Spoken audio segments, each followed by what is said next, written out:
こはですね、長井高野線の三日市町駅です。三日市町駅はですね、難波から29キロ、急行で36分ほどの場所にあります。またこの駅がですね、始発・終着となる列車も結構多く存在します。今回はですね、三日市町駅が始発となる各駅停車に乗車します。この各駅停車はですね、区間急行を追い抜かすことができるそうです。それは一体どういうことなんでしょうか。出発するとですね、ジェットコースターのような急勾配を駆け下りていきます。まもなくですね、河内長野に到着します。河内長野はですね、この各駅停車にとって最初の停車駅です。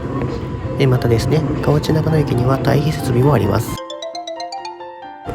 退避設備があるということはですね、この各駅停車が何者かに抜かされるということを想像する方も多いと思いますが、画面の左側に注目してください。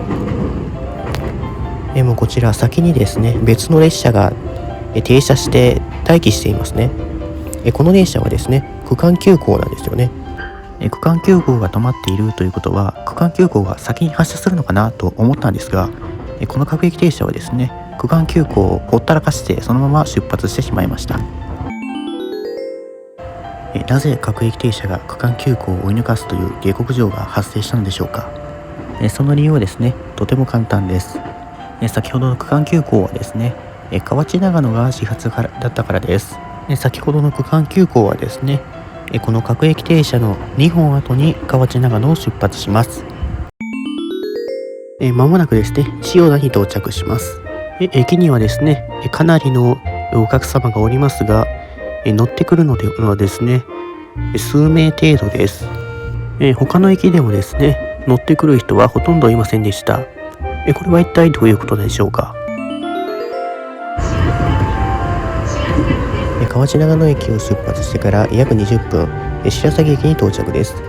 この駅ではですね、区間急行の通過待ちを行います。実はこの区間急行は、河内長野駅で追い抜かした車両です。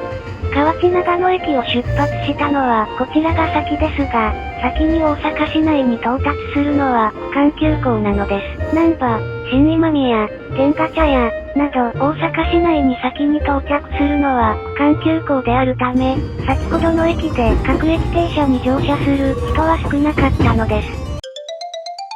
区間急行と再開してから35分後、手塚山駅を発車しました。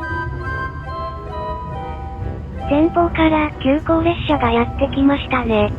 さっきの区間急行の車両は難波駅到着後、折り返して急行三日市町行きになります。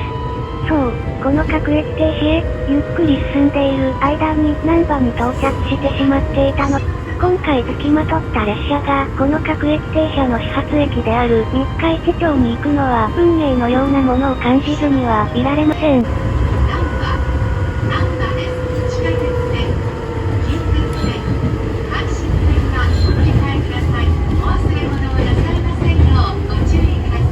というわけで終点の難波に到着しました。本日は最後までご視聴ありがとうございました。面白いと思ったらチャンネル登録解除と低評価をお願いします。面白くないと思ったら遠慮なくグッドボタンを押してください。それではさようなら。